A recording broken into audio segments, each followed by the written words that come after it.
الحمد للہ وحدہ لا شریک لہ والصلاة والسلام علی من لا نبی بعدہ وعلی آلہ واصحابہ الذین اوفوا عہدہ۔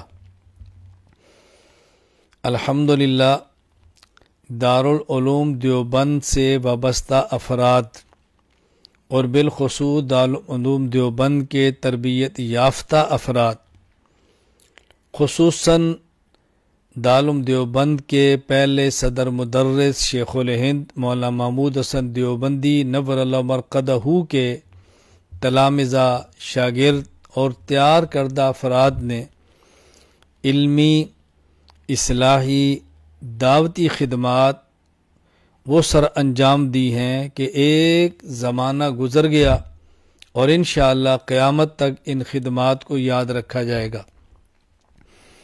ان حضرات کی علمی خدمات، تصنیفی خدمات، اصلاحی خدمات بہت زیادہ ہیں۔ ان میں ایک بہت بڑی خدمت دعوت و تبلیغ کے نام سے تبلیغی جماعت کی صورت میں ہے، جس کے بانی حضرت مولانا محمد الیاس دہلوی نور اللہ مرقدہ ہیں۔ علماء دیوبند کے اکابرین کی اس کام کو ہمیشہ سے تائید رہی ہے اور اب بھی تائید ہے۔ عوام کو دین کی طرف لانا، بھٹکے ہوئوں کو صحیح راستہ دکھانا، سنت سے دور لوگوں کو سنت پر لانا، بے نمازوں کو نمازی بنانا اور گھروں میں دین کا جذبہ پیدا کرنا، یہ ایک اس جماعت کا بنیادی مقصد ہے۔ اور الحمدللہ بلا مبالغہ لاکھوں سے یہ تعداد زائد ہے جن کو اس جماعت کے کام سے فائدہ ہوا۔ کتنے لوگ دین کے عالم بنے ہیں، کتنے لوگ قرآن کے قاری بنے ہیں، قرآن کے حافظ بنے ہیں، دائی اور مبلغ بنے ہیں۔ دنیا کے کونے کونے میں مدارس کو وجود ملا ہے، لوگوں کی زندگیاں بدلی ہیں۔ بہت بڑا کام ہوا ہے۔ اللہ تعالیٰ اس کام کو قبول فرمائے، نظر بد سے محفوظ فرمائے۔ کسی بھی جماعت کے بعض جزئی افکار سے اختلاف الگ بات ہے، کسی بھی جماعت کے طریقہ کار سے کسی قدر اختلاف الگ بات ہے، لیکن مجموعی طور پر ان پر رد کرنا یہ الگ بات ہے۔ ابھی تبلیغی جماعت پر ایک اعتراض لگایا گیا ہے کہ ان کے عقائد درست نہیں۔ تبلیغی جماعت کے عقائد بحمد اللہ تعالی درست ہیں اور شریعت مطہرہ کے مطابق ہیں،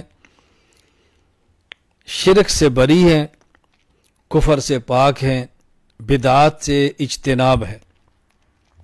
الزام لگایا گیا کہ تبلیغی جماعت کا دہشت گردی سے تعلق ہے۔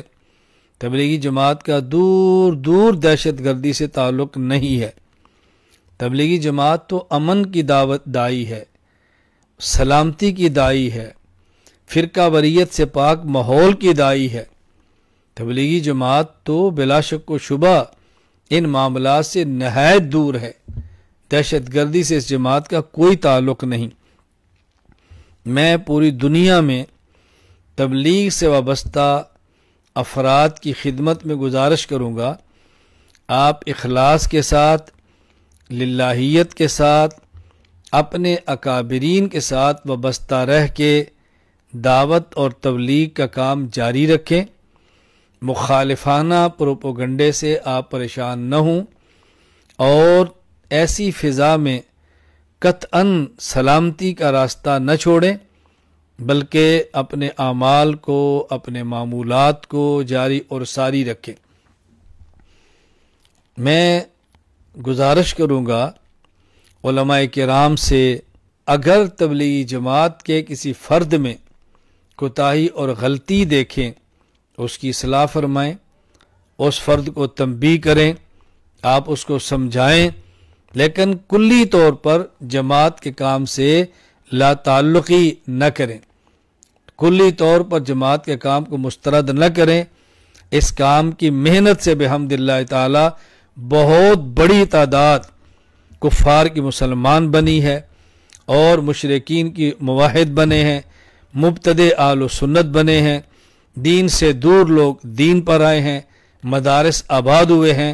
اللہ تعالی ہمیں اس کام کی قدر کرنے کی توفیق عطا فرمائے، اللہ تعالی نظر بد سے محفوظ فرمائے۔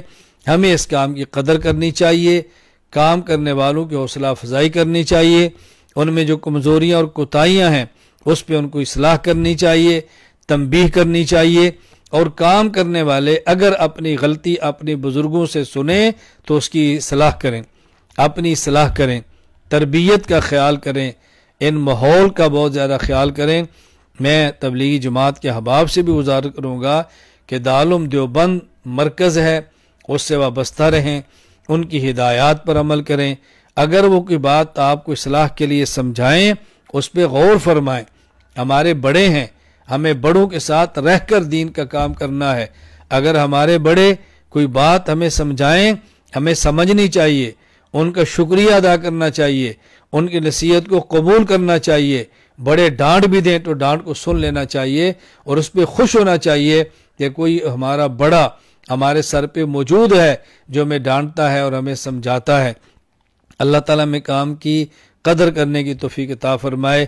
میں آخر میں پھر گزارش کروں گا، تبلیغی جماعت کے عقائد بھی درست ہیں، تبلیغی جماعت کے اعمال بھی درست ہیں، تبلیغی جماعت فرقہ وارانہ جماعت نہیں، تشدد اور دہشت گردی سے بالکل لا تعلق ہے، کوئی یہ سیاسی پلیٹ فارم نہیں، کوئی یہ عسکری پلیٹ فارم نہیں، پرامن اور پرسکون دین کا داعیانہ مزاج رکھنے والی جماعت ہے۔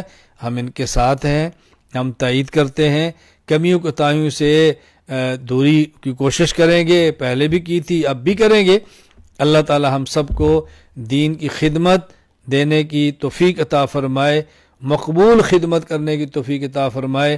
اللہ ہماری نسلوں کو بھی دین کی خدمت کے لیے قبول فرما لے۔ وآخر